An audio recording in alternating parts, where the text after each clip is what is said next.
Yeah. Good morning. Here we are, State of Football, episode 91. This is DT stepping in for the RIC, hosting this show this morning out here from sunny, chilly Arizona. But if you want to know why, here's why, and I'm going to give it to John to let the listeners know.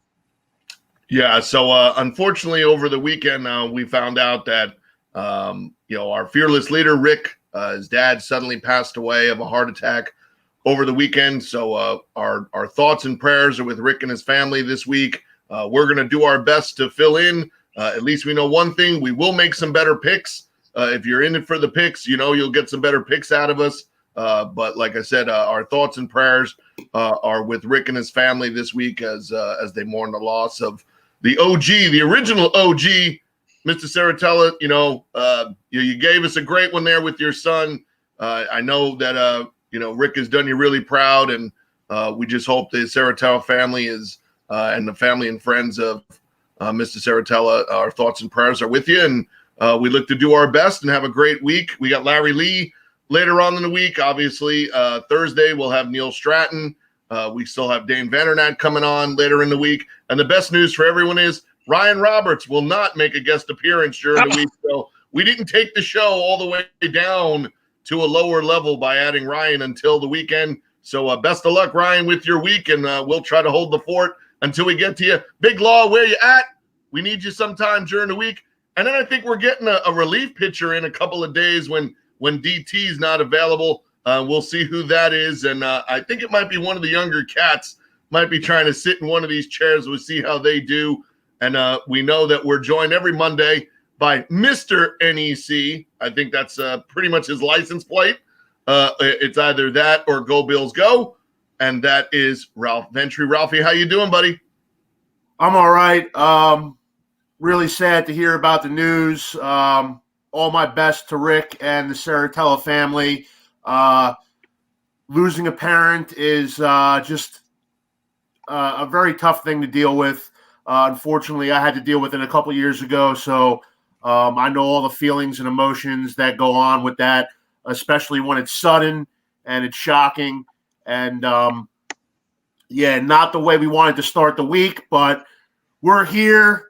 We're going to hold down the fort for Rick, and we're going to give you that football talk in the morning, the real football talk, because that's what we are. That's what we do here at NFL Draft Bible, and we're going to do it for Rick this week, so all my best to him. With that said, we have a big Monday night matchup to talk about today. I'm sure we can get into that later in the show. I'll give you my breakdown, Bills and 49ers, my unbiased breakdown, of course. But let's get it started. Let's chop it up, a little NFL football.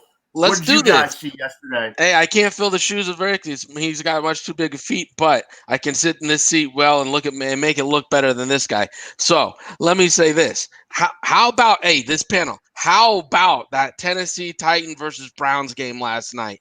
Oh, my goodness. Did Stefanski call like the perfect first half of football? I mean, he made Baker Mayfield look like a real quarterback here, but those wide open windows were like, wow, I couldn't believe that he had wide receivers wide open for Baker, not within 10 yards. Is this a coach of the year candidate? Is Stefanski a coach of the year candidate? I'll let John give you the detailed analysis, but what I got to tell you right off the top is how about the Browns, not just yesterday, but how about the Browns this season? I know they're defying my expectations. They're running the ball extremely well. They're really using their playmakers on defense. This is a team that, I'll be quite honest, I didn't take them seriously. But like you said, Stefanski, the new coach, everything is clicking in Cleveland. And why is that, John? Tell us why, please. Well, I mean, you got to now look back and say, do you have to look at John Dorsey's tenure there as the GM in a different light? I think as an organization, maybe you got a little too excited about what was happening down the stretch, 2 years ago. Maybe you kind of made a decision that you thought, was best for the continuity of the team and Baker Mayfield. It didn't work out, but the talent was certainly there. And we're watching it yesterday. you can no longer use my joke every week about, hey, the Browns are great against anything other than, the Steelers and the Ravens, because that's a real win yesterday, against a Titans team the week before, laid it into the Colts. The Colts come back yesterday with their full defense, and you see how they play. So suddenly at 9-3, the Browns are no longer, looking in the rearview mirror to the Ravens. They're looking at, being the number one non-division winner seed. And I think you saw some things yesterday that would give you the chance to believe they could win a playoff game, and at the same time show you a little vulnerability in the Titans, in terms of, yes, second half they did score a couple of times, but the game was out of reach, and there were a couple of big plays there that I'm sure the Browns would like to work on. But two hammers in the backfield, Landry doing his job.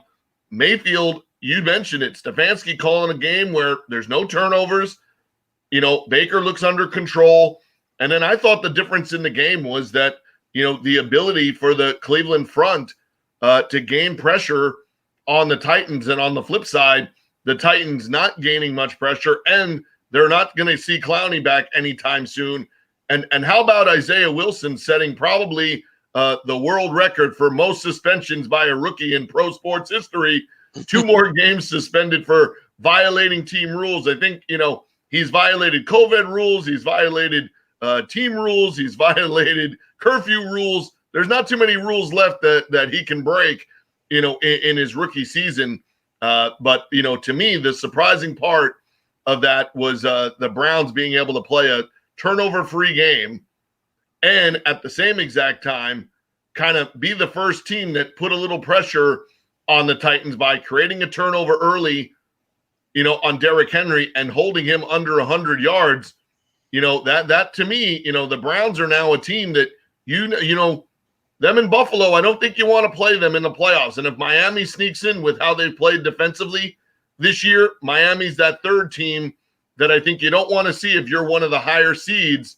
That's interesting. And for Cleveland, like I said, to get away from that matchup against either the Steelers or the Chiefs week 1, right? We know there's going to be a team that might be 14-2 that's playing the first round of the playoffs. The Browns are moving themselves to get clearly away from that. You could see the Browns getting to the second round of the playoffs here, Dave. Yeah, and what I like what you just said was what you said was that, the Titans their pass rush is not what it needs to be, and without Clowney, it just really looked, pedestrian right there. And what Stefanski's shown is a great offense. He got good stuff out of Cousins, right? When he was in Minnesota with the run game, play action passes. I mean, yesterday he was running 1 and 2 receiver routes, and these guys were still wide open because that play action pass was just working for Baker all day long. And he even got the big guy some love. I mean, come on. Lamb caught a touchdown. One of the biggest guys stuck out of the offensive line and went and got it. So I think Stefanski's definitely got a marker for it. He's got his chip in the hat trying to get pulled for coach of the year, especially for everything. And like you said, Dorsey has really set it up. If you look at the salary cap there, they don't have much dead cap space right now. They don't have a lot of unused money, and they're really set up for a good run, not only this year, but possibly next year. So Dorsey did have a good idea, even though he might have had the wrong coach in Kitchen. I think his idea and his model for planning for the Browns is coming to maturation now. Moving on, though, what is happening in Seattle? I mean, the biggest upset of the year right now, the G-Men, a team that was 1-7, 0-5. Joe Judge has got them bought in and believing. Now they're the NFC East leading G-Men, and they go into Seattle. They go into the 12th man and come out with a victory. What's going on there? Who would have thunk it? I mean, certainly not me, but can't argue anymore. Like you said, 0-5 start, but they held together, and obviously they're believing in this first-year coach and the program that he's put in there. And it's wild. They're first place. I mean, granted, it is the NFC East, but they are in first place, and they went on the road and with a backup quarterback a journeyman in Colt McCoy. They went on the road and they beat a Seattle team that has Super Bowl aspirations.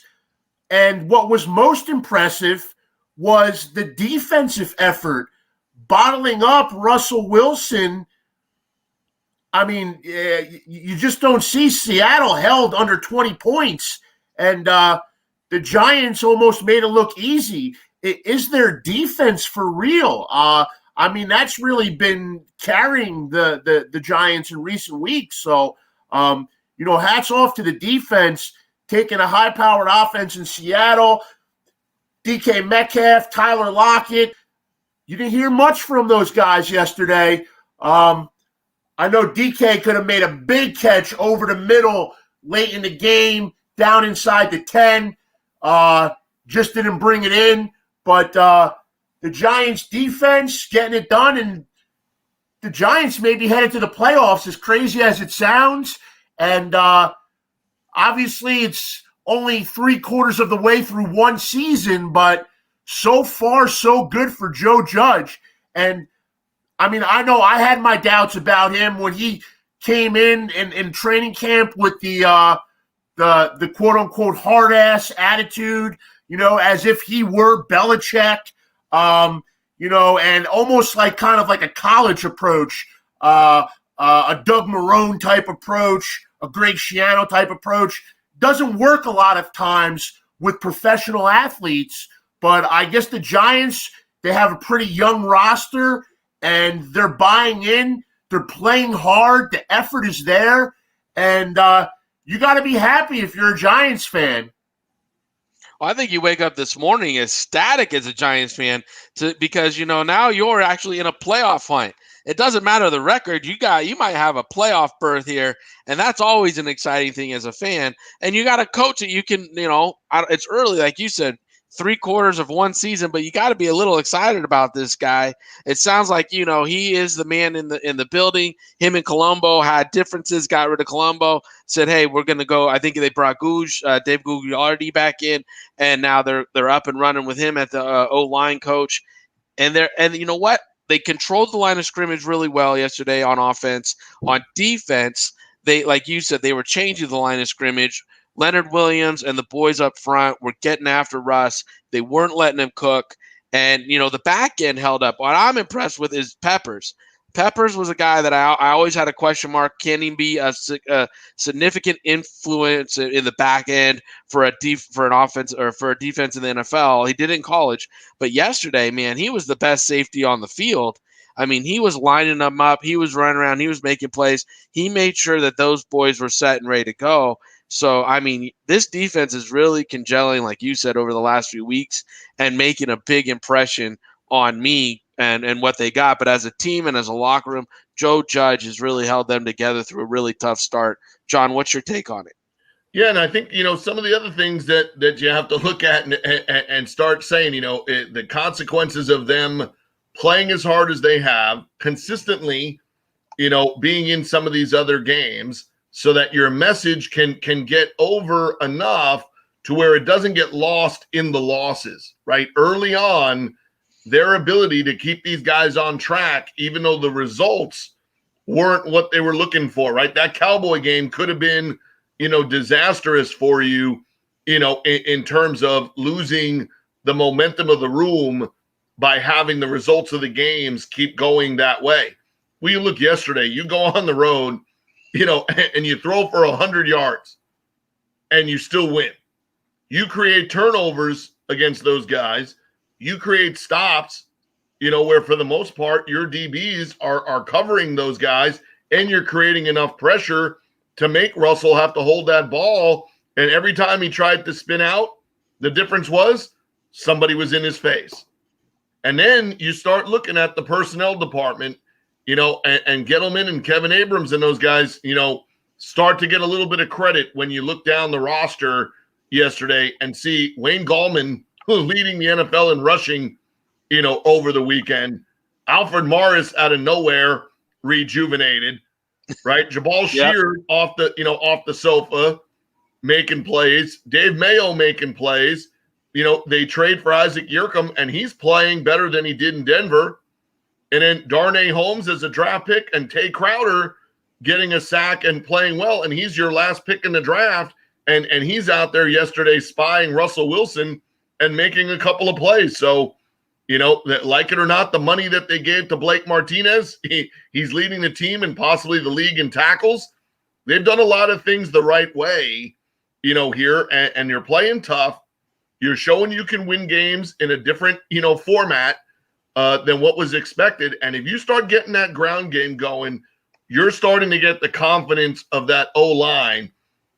And kind of one guy in particular that seems to have jumped all over the Joe Judge, kind of way of doing things is Shane Lemieux, not Mario Lemieux. Shane Lemieux is out there, making some plays. And the thing that I liked is they put him in the backfield yesterday.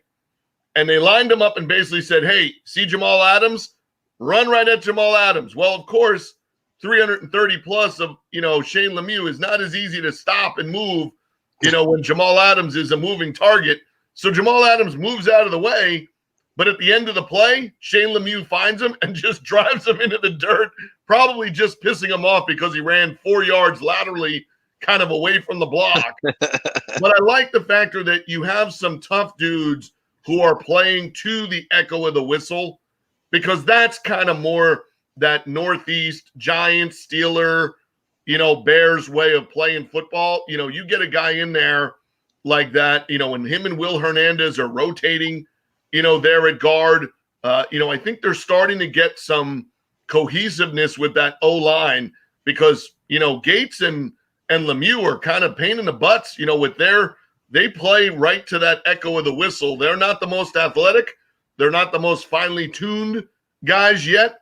But I think Lemieux's addition to the O-line has gotten that ground game, on course. And now, amazingly, Wayne Gallman and Alfred Morris, taking over for Saquon Barkley, has really had a good impact on him. And we'll see tonight. The Washington football team is not exactly playing a lightweight in the Steelers tonight. The Giants could be all alone in first. And we know what the Eagles are facing next week is the Saints with a questionable quarterback. This division is ripe for the taking for the Giants if they just handle their business now. And, absolutely. Go ahead, Ralph. With that, even if the Washington football team were to win tonight, the Giants have the season sweep over them, so they have a leg up in that regard.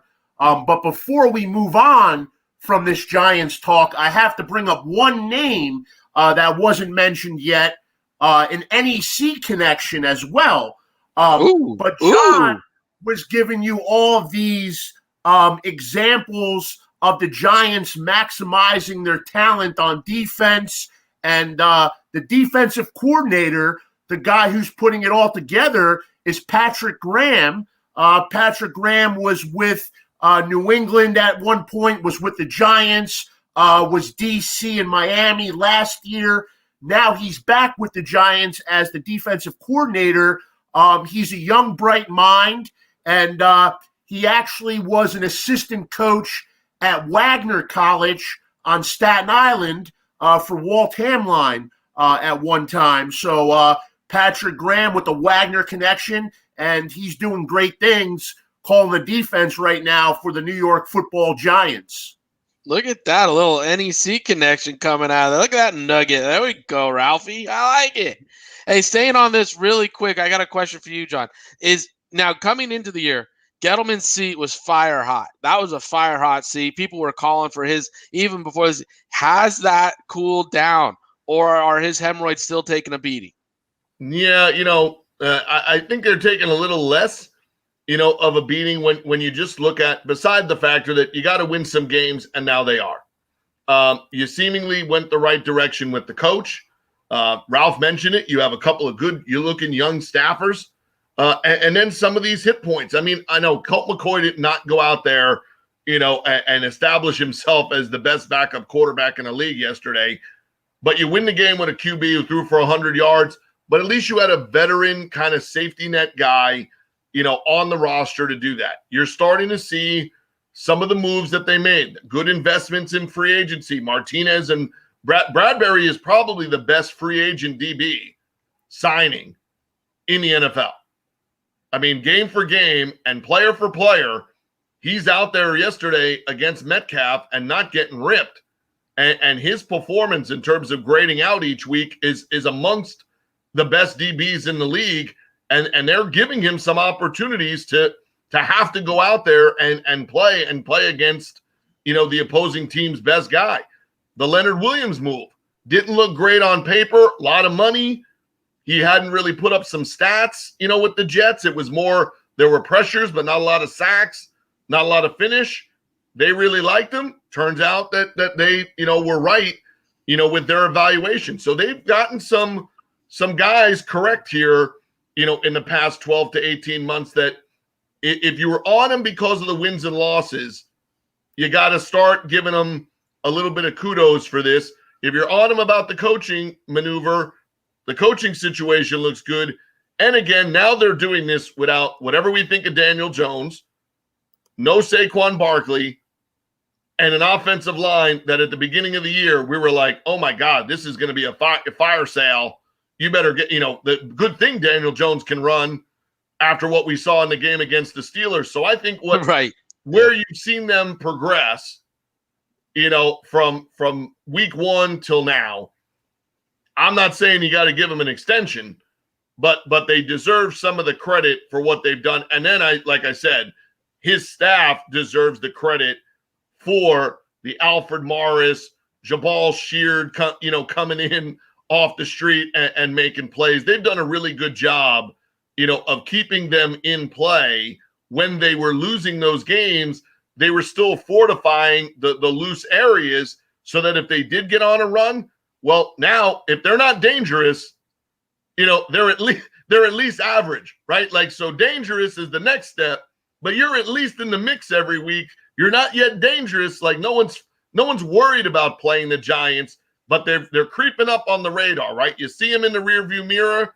and if you're a playoff team, you don't necessarily, if you're the Packers, right? You're not necessarily, if you're in that mix, that's not who you want to get. I don't think you want to necessarily just wake up playoff morning and see the Giants against you the way they've played, because they're going to walk in there with confidence and they're going to give you a good 60-minute effort. You may not, they may lose in the playoffs, but it's no longer going to be a blowout like it looked earlier in the year.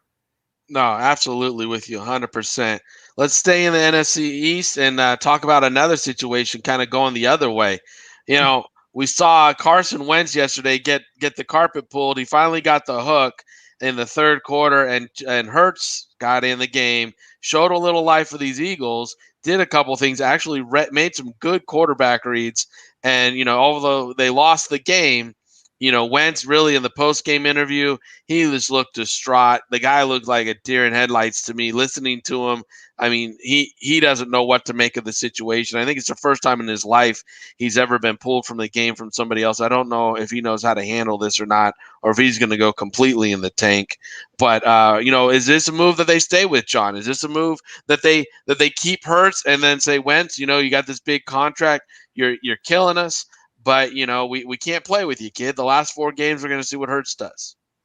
Yeah, I mean, I think, you're playing the Saints, and we mentioned – over the weekend, when looking at their game against the Falcons, that the biggest issue for that game last week was, they're playing 2 times in 3 weeks, but the Saints had 12 pressures and 8 sacks against Matt Ryan. And they came back yesterday, and there was a lot of the same. So no matter who's playing quarterback next week, you're in trouble with that offensive line with how they've played if the Saints defense shows up ready to play against you. So Jalen Hurts, 2 things might be good here. One, if there is an underlying injury, right? There's some media people who said, I bet you there's an injury. I bet you there's something. What's injured is his pride. Yes. What's injured is my eyes from having to watch this. Almost gave Sam $20 right there. Almost gave her $20. Almost did it. But I'm going to save that 20 for later in the week in case something better comes up.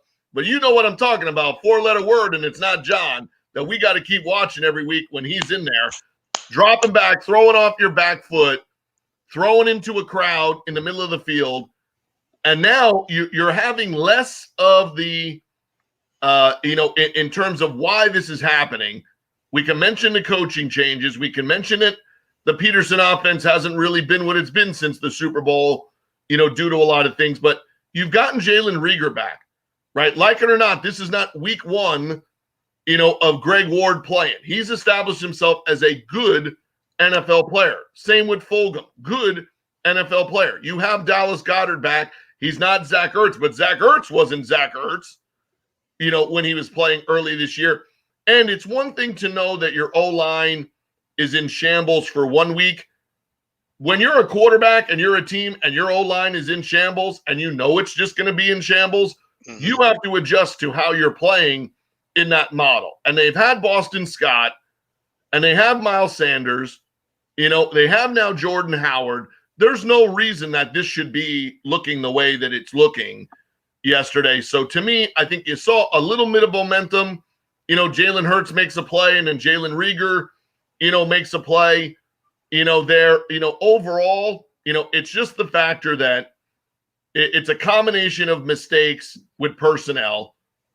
You've had some interesting, would be the best way to put it, drafts, where you took, Nelson, Alcor and, Jeremiah and the Whiteside kid, there, and you had options where you could have ended up, possibly with the DK Metcalf, in place of one of those picks, so if you're coming up shy in who you're picking, and then you're having these injuries, and then you didn't really fortify the O-line. You've been trying to get away from Jason Peters at left tackle, then you had to bring him back, then you had to possibly play him at tackle, then you didn't get to ever look him in at guard. So when you finally put him in at guard, it's the middle of the season, and you got a vet that's never played that position and looks out of place, right? So I think the Jalen Hurts thing, it's probably smart for them to see what do they really have in him down the stretch. If there's something wrong with Wentz, save him and try to get him back healthy. And I think if you're the Eagles, you may not get to hit the reset button because of how Jeffrey Lurie is thinking, right? You got an owner who's now upset that he's losing money, upset that he's got no fans in the stands, and now upset that his team is a disaster. Well, you might not survive, but I think with Carson Wentz and you're the Eagles, you're probably hitting the reset button and hoping that next year is different. Are you saying the coach doesn't survive there, or is Howie not going to survive? Because a lot of what you, well, I was going to say, a lot of what you just said, John, was about personnel not having the cupboard full of players, and that would be the general manager. Are you saying the general manager, Howie Roseman, might actually be out of Philly? I think there's a possibility when you look and see, and again, you had your picks, you took two receivers, one of them's playing well for the Raiders, which doesn't do you any good. The other one's not playing at all for you, and you've had to play Greg Ward off the PR, Travis Fulgham straight off the street. So now, good on the personnel department for finding those guys, but it doesn't help if my personnel department can find good PFAs, but doesn't do a good job in the first 3 rounds of the draft, and I got to play the PFA guys over the guys we drafted in the second and third round. That's probably not going to end well, and currently it's not. And then you have the struggle of you didn't want to pay Ertz because you had Goddard, and now you have an injured Ertz, and you're still not making any headway in terms of, that's a team that should be able to play better with play action. You have a home run hitter in Sanders. You have a more than adequate backup in Boston Scott. And you have enough weapons to not just be as offensive deficient as you are. So it does start making you wonder how much more John DeFilippo and Frank Reich get some kudos for what they did that year. And was Carson Wentz a product of that system? And unlike the Cowboys, who have gotten just ripped for their treatment of Dak Prescott, hey, there's a possibility, that the cautionary tale in the NFC East is that giving that money off of that Super Bowl to Carson Wentz might end up being the worst quarterback situation in the NFC East as we look to 2021. And that's something to, that's really saying something. Consider Daniel Jones and Dwayne Haskins were drafted, in this division, and the Cowboys haven't signed Dak Prescott to a contract, and you're in Philadelphia with Carson Wentz, and you might have the worst quarterback situation entering 2021 because that is a hell of a contract to deal with. Yeah, Ralph, chime in here if you got some thoughts on this. Well, I honestly don't know what's happened to Carson Wentz. I mean, he's just fallen off a cliff. It's sad in a way, but I mean, Carson Wentz right now, I heard the word that has been used a lot to describe him as broken. And as you mentioned, Dave, he kind of looks broken with his body language. And certainly something is not right on the football field with him. I mean, right now, he couldn't start for the Toronto Argonauts. I mean, if you want to talk about, we're better. The Eagles may be better off with Bo Levi Mitchell, if you want to talk about a former FCS quarterback. But, yeah, it's sad to see because I was a huge fan of Carson Wentz coming out of college, of course, coming out of North Dakota State, a number 2 overall draft pick out of the FCS. And physically, he's got what it takes to be a successful NFL quarterback. I don't know, maybe he should use his running ability more, but he really is a phenomenal athlete, but he's just not a very good quarterback at all right now. And I don't know if will he get another chance in Philly? Are they just going to kind of scrap this and say, hey, 4 years ago, he played at an MVP level for 8 weeks before a devastating injury. Really, outside of that stretch, what has Carson Wentz proven at the NFL level? Not much. And I don't know where the Eagles go from here with the coach, the GM. I've said it before. I'll say it again. I do think Frank Reich was a big part of the offensive success in Philadelphia. They did suffer a loss when he took the head coaching job with Indianapolis. But I don't know what direction Philly goes in. But to be honest with you, looking at it from a fan's perspective, obviously those fans will never be happy. There's some of the most miserable fans out there. But they did win a Super Bowl a few years ago, which is pretty miraculous. They saw the Eagles win a Super Bowl in their lifetime, so they should be happy. That should hold them over for a few That's going to satisfy them for a while, huh? Yeah, it's like Cub fans. You get to the show, you get to the dance once in a while, you're happy. And speaking of this, though, hot seats. We're saying now Howie's seat might get hot. Peterson's seat might get hot, right? We watched a complete debacle of the Chargers yesterday. And this was a team that was doing well. They were competing in games. They didn't win a lot of games, but they were competing. And yesterday, I mean, they came off the bus wrong. They sneezed wrong. Like they couldn't wipe their sniffles right. It was just like everything they did was just wrong. Is Lynn and the GM now on the hot seat there at the Chargers, John? I think you'd have to say that, that Anthony Lynn is now unfortunately going to have to be, probably on the hot seat. I mean, you saw, they allow 2 different special teams touchdowns when they've already changed the special teams coordinator, and it shows you the buddy system may work, on the kindergarten potty line, and the buddy system might work at the pool, when you're in first grade, where the buddy system doesn't work. Don't give your buddy a coordinator job when it's 10 years out of his scope or range. Dude, that was your mistake. I'm sorry. This isn't the 49ers in 1989. That guy was not ready for that job. Clearly, teams have been able to kind of do things against them all year. They have, 3 block kicks. They have 6 missed field goals. They have the lowest punt average in the league, and that's all before yesterday.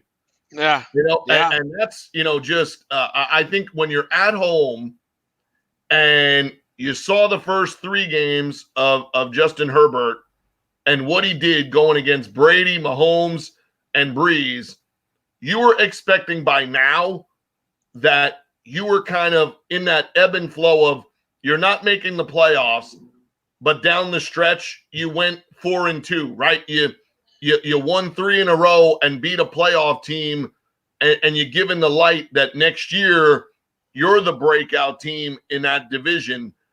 Man, you watched last night, and it's not like Drew Lock lights it up, but the Broncos are, one score, have the ball with the last, the last drive of the game, and the game is in reach against the Chiefs, right? You see what the Raiders did.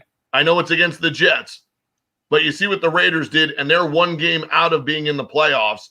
You are severely in the basement at the moment. And it's 45-0 against Bill Belichick playing with the B-team Patriots. Not Bill Belichick with Tom Brady and the A-team Patriots. This is Bill Belichick with the B-team Patriots. 45-0. That is a really bad sign. So Anthony Lynn, is he coaching in the NFL next year? If he wants to, yes. Is it with the Chargers? No. Telesco, you drafted Justin Herbert, right? So you made the right pick. You've done some good things. You got your contracts in order, but you do have Melvin Ingram up. You do have some deals and some things to deal with now in terms of, can you pay Keenan Allen, and Mike Williams. You made the right decision at running back with Eckler over Gordon, for the long term. I think he gets a pass to see what's next. But this is your coach, right? Like, if you hire and you get the next guy, that can't be suspect in the next 2 years, or he's out too. But I think the factor that you've seen Herbert, that it's the right pick, he definitely is on the right track as a young player. He's probably safe, I would think, because of those moves and the previous ones with Bosa, the Eckler find, doubling down at receiver and having some quality pieces there. Like, that's a job that a lot of people will want, and going into that new facility. But I just think what you've seen down the stretch, pretty much after that Saints game, every week there's been a coaching hazard that they haven't been able to overcome. And I think sometimes when when you're responsible for hiring your staff, that to me is, he's loyal to a fault. He's a great players coach, and he's an amazing person and presence. But you can't hire people without knowing that they can handle the job, because one side of the ball has just been an atrocity, and you can't survive in the NFL if you're going to have the 32nd rated special teams unit. It doesn't matter mostly what you do, offense and defense. If on a weekly basis, you're giving teams opportunities to take advantage of you, and having the lowest punt and then the most non-contact mistakes, 6 missed field goals, 3 missed extra points, 3 block kicks. I mean, we're in the holiday spirit, so and a partridge in a pear tree to go along with it. I just think that's, to me, unfortunately, that's where that goes. Now, what I think can happen, because I'm a huge fan of his, is you go somewhere and maybe you get a head coaching job right off. If you don't and you're a DC, you're going to get another head coaching job because of the 2 years ago what you did there, and that people saw glimpses of this. So it'll kind of separate when you go in and admit, kind of like in the NBA, when Van Gundy goes into the Pelicans and says, I'm great at developing young talent. You know what I sucked at? I was a terrible GM with the Pistons. Well, guess what? We're not asking you to be the GM. We want you to develop talent. When he goes into his next job, hey, I let some of my guys, I brought people with me that I had along the trail, that I had relationships with. Hey, I now know this is all about, winning and losing. This is all about money. I can be loyal. I can be that stand-up guy in the room, but I got to handle and hire the best people available, not my buddies. To me, his is a very delicate seat. I'll give you one other, surprisingly. I'm not sure about Zach Taylor either. I'm not sure if they're going to say that is the guy, moving forward, with Joe Burrow. We'll see. But I think that could be another one that, maybe surprisingly to folks, you saw Burrow's development, but there's no development in terms of wins and losses. And I'm especially wondering how the effect of the Browns, does that have an effect on the Bengals? Because they've now, again, there's now a separation again, right? You Bengals fans and the Bengal organization, you made the playoffs like 7 times in a row, while the Browns were, desolate. Nothing was going on. It was a fallout shelter, pretty much in Cleveland where there was an NFL team. Well, now all of a sudden the worlds have shifted, and when the Browns are this good and making the playoffs, you may think you need to make a change in order to kind of, keep up with the Browns. Well, the one thing that's working in Zach's favor is that the Bengals are historically a cheap organization, and they don't like to pay for dead money. So putting a coach on the street while he still has money on his contract is not something they've been comfortable doing in the past. Does this obviously push them into something they're not used to doing? We'll see. I'm not sure what's really going to happen there or not. But Ralph, let's talk about the Bears yesterday. What happened? What's going on there? You got to imagine they're going to be in the hot seat. You got Nagy. Is he going to get turned over here? Going up against the Detroit Lions, who were like 4 wins, no coach, no GM, and now boom, they come out and come back in that game and win. What's that say about Nagy and his ability to coach and actually close out the game? They had the lead for a while. Yeah, what's going on with the Bears? They're in shambles. They've lost 6 in a row. And, yesterday it was just an exclamation point on the whole thing. And at this point, I don't see how someone like Nagy could survive. He already kind of got a second chance this year after they floundered last year, and the Trubisky experiment kind of went down the tubes. Then they brought in Foles. They couldn't win with Foles either. I don't know what's going on in Chicago, to be quite honest with you, but none of it's any good. That's for sure. And it's a shame because they do have some talented players on that defense. And that defense was receiving a little bit of hype earlier this season, but obviously, they weren't even able to hold the lead yesterday. So I don't know who you put that one on, but I guess at the end of the day, it falls on the head coach. 6 in a row, got to find a way somehow, especially as you mentioned, losing to the Lions, not only in the fashion that they lost that game, but the fact that they lost to a Lions team that was in disarray, that has already fired its head coach, that didn't have offensive weapons in Kenny Golladay and DeAndre Swift available. The Lions' biggest offensive weapon yesterday was Hawkinson, which I think they don't use him enough, to be honest with you. Hawkinson, an extremely talented tight end. But really, the Lions superstar yesterday, who was it? Adrian Peterson? Like, that's their firepower right now. And they just come in and hand a devastating loss to the Bears. Obviously, I'm not saying anything that we don't know here, but that division belongs to the Packers. And outside of the Packers, I don't see anyone else in that division as a playoff caliber club. But I don't know, John, what do you think? What do you think about the Bears? If you're the GM, are you bringing back that coach? Is the GM going to be back? Yeah, see, I think that's another one where, you seemingly see some parts, but, can you as the GM get away from the quarterback that you drafted and a head coach, right? So, That's where I see in San Diego. You have a vision of, okay, the GM has done his part, the head coach side and the coaching staff. If you're the Bears, there's a possibility that you may not like, either part, because, are you going to trust, Ryan Pace to now replace, Matt Nagy? Now, the other part is the Bears seem to, behind the scenes, be potentially favoring hiring a brand name head coach.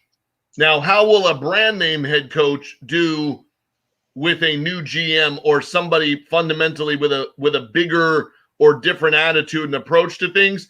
So if you're really interested in a brand name head coach, Ryan Pace may be staying as the GM, and it'll be interesting to see. Could the Bears ever lure Pat, Fitzgerald out of Northwestern?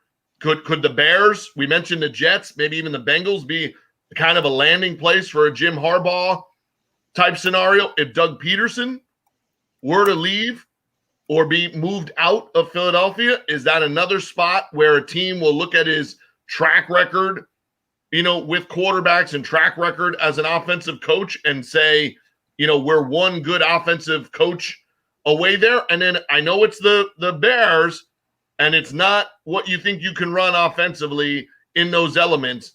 But don't forget that Joe Brady and Ryan Pace have a long relationship dating back to the Saints.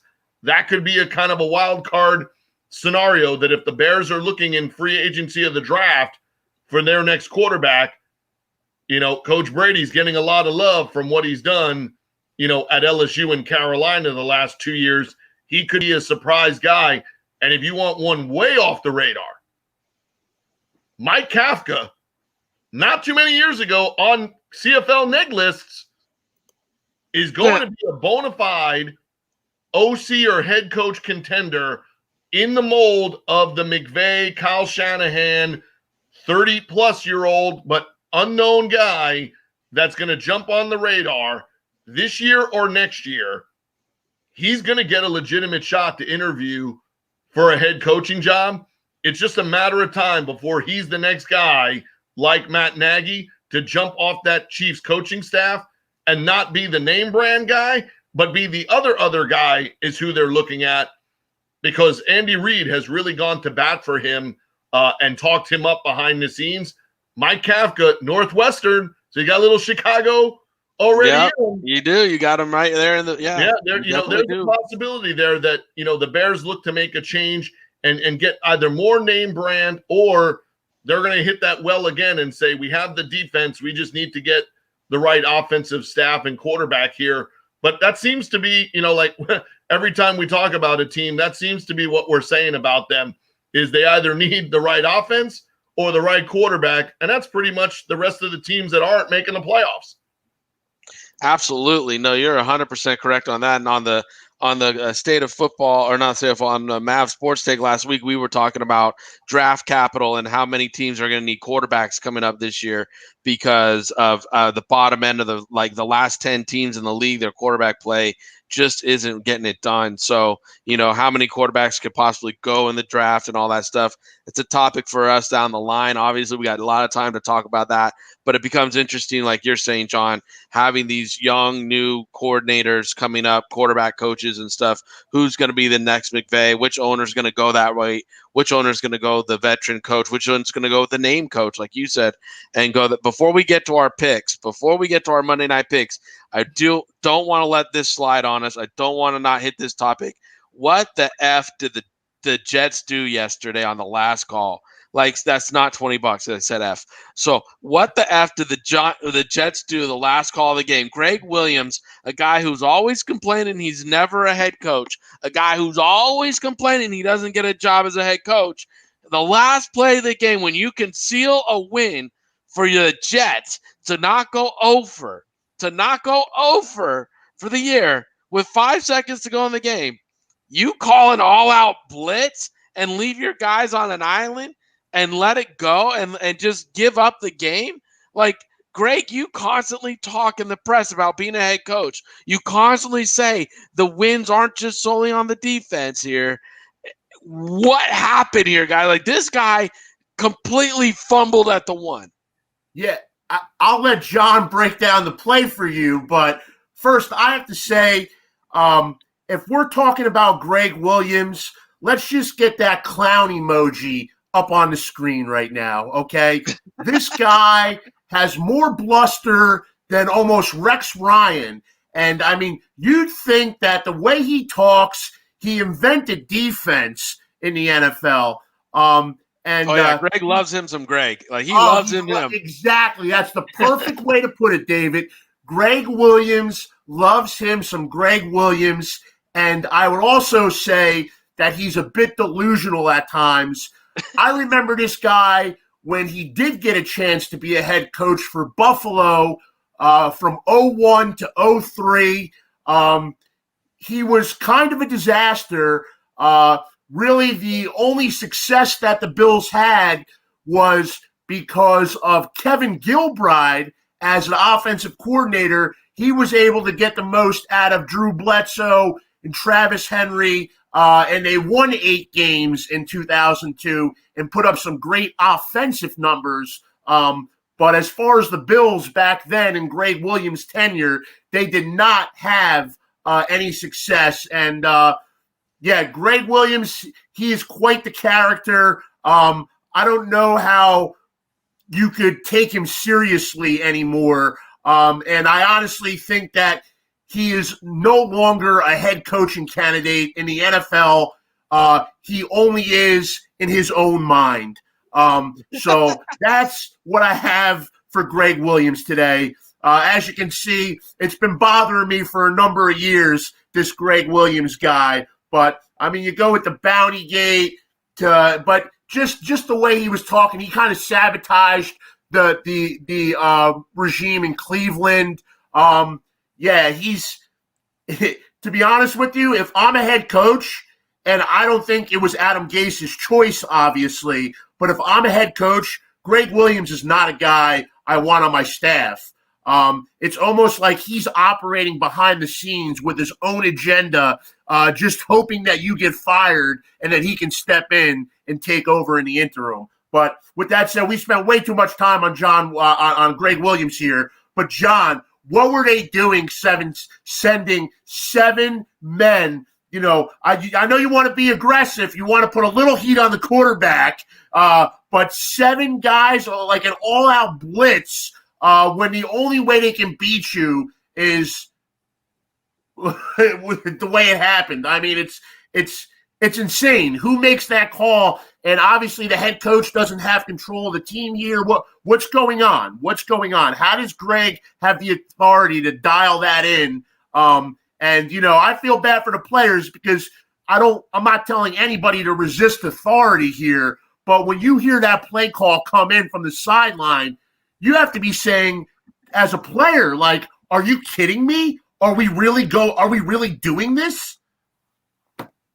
Yeah, I mean, I think when they did it on the first play of the series, the game's only the next play because he overthrew him. Yeah, absolutely. I mean, it's open on the first one, and you're only lucky that you had to go to the second shot because of that. And then how many layers of mistakes do you want? Because, okay, you put a young guy out on an island, and then you put him out there against one of the fastest players in the league, and then he actually bit on the short route. It's a Hail Mary. It's the last play of the game. They weren't throwing it to the sideline. You had no reason to bite on the move. There was no need to do that. I feel bad for that quarterback. I get it. But I think if there's audio, which I think I had, the audio of that the defense call was either, Army playing the Army defense, which was tanking, or the coverage that they called was called Trevor Lawrence. Trevor Lawrence. I think that was the call that they may have audible to, because it's absolutely, I mean, and you heard Marcus May, who's just like, Yeah, I'm sorry. That sucked. You put the kid in a terrible spot, and you put us as a defense in a terrible spot. Okay, that's it. The end. I give Lamar Jackson a ton of credit for saying, hey, they expected me to do my job. I lost my eyes for a minute. I stopped. He was behind me, pretty much game over. But, I mean, you're out there with Javelin Guidry and Lamar Jackson. You're playing with, young corners, a draft pick and stuff. You're just – that was not the way to go. You were getting pressure throughout the game, but you got to remember, I mean, Waller has 17 targets his way and 13 for 200. And one or two other times, Ruggs had some chances to make plays in that game. He had a drop. He had a fumble. He wasn't having a great afternoon, but you gave them a chance, which was pretty much the only chance, that they had. And yesterday, you actually had a semblance of an offense. The O-line had kind of won the day for you. You had about 200 yards rushing. They're coming across country for the second or third time. So that's usually when, the Western team has run into trouble, this year. So it was all set up for victory, except that your version of victory formation was not making sure you secure the Trevor Lawrence pick. I like that, John. How about this? The last 562 times teams have been in that play situation, need a touchdown for the game. The Jets are the only team to twice in a row send more than 6 guys. Ever. I mean, 562 times has to be like, I don't know how long that a period of time is, but that's a lot. That's a long amount of games and seasons of Hail Marys to say you're literally the only team in that period of time to send 6 or more guys. And I hate to break it to them, for all the things that Neville Hewitt and some of these guys have done, to play better, you weren't exactly sending Otis Wilson and Mike Singletary, okay? Your add-ins are busters. Again, I'm sorry that, that's the Jets, what the Jets have. But you weren't sending LT and Reggie White after them. Right. You're sending the guys you have, and you're leaving their receivers one-on-one covered and Marcus May pretty much in the middle of the field to cover Waller by himself. So your choice of who he threw the touchdown to, because it could have been any one of the 3. Derek Carr just didn't have to throw it out of the end zone. And as long as he did that, they were pretty much going to make a play on the ball because they had a mismatch at every possible scenario. No, absolutely. And I'm with both you guys. I think it was John, I love the way you put it. It was the Lawrence coverage. We got to make sure that we're winless so we can get that number 1 pick, because other than that, we're going to lose Trevor Lawrence here in New York. That being said, we're at the end. We got to close these out with our picks. Starting this morning or this afternoon, we're going to have a 3:00 Eastern game, Washington football team versus the Pittsburgh Steelers. Are the Steelers going to go 12-0 today? Ralph, what's your call? Steelers go 12-0. I don't think Washington has the horses to hang with them. Although, obviously, anytime you mention Washington, you have to mention Alex Smith and the great comeback story that he's been this year. So it'll be cool to see him out on the field. But, yes, Steelers will be 12-0. Heading into next Sunday night matchup with the Buffalo Bills, who we will talk about in just a bit. John, Who do you like in this early game? Monday twi-nighter, a twi-nighter. All right, Ricky, I'm gonna give you a shot to get one back here, Ricky. I'm going with the Hail Mary here. Steelers have some guys out. They didn't play their best game last week. They haven't played great since that Cowboys game. Alex Smith, Antonio Gibson, Terry McLaurin. They have the best pass defense statistically, defensively in the league. Afternoon game on a Monday, just enough to be some variables, Miami Dolphins start popping that champagne. 11-1. 11-1. Oh, I can't see that. The Steelers aren't going to drop this one. That you got to remember, the Giants are 2-0 against the Washington football team this year. I don't see the 11-0 Pittsburgh Steelers dropping this one. I'm going Steelers. John's the outlier. Let's move this on to the San Francisco 49ers, Buffalo Bills, playing down here in the desert in Arizona this week because they can't play at home. The Niners had to move operations down here. Let's go. Who you got, Bills or Niners, Ralph? Well, first of all, shout out to Arizona and the NFL for making this game happen. Obviously, they had to change the location with restrictions in Santa Clara, California. So anyway, Bills, Niners, out in the desert. And I'm not a gambler, but I know you guys are big gamblers, high rollers. So I'll put this game in a term that I think you can understand. And for the Bills, to me, this is the ultimate trap game. They're traveling, long trip out west. It's a non-conference game. They have the Steelers coming up next Sunday night at home. And with that said, the Niners defense does scare me as a Buffalo Bills fan. They're finally getting healthy. And that defense is what carried the Niners to the Super Bowl last year. The defense is getting healthier.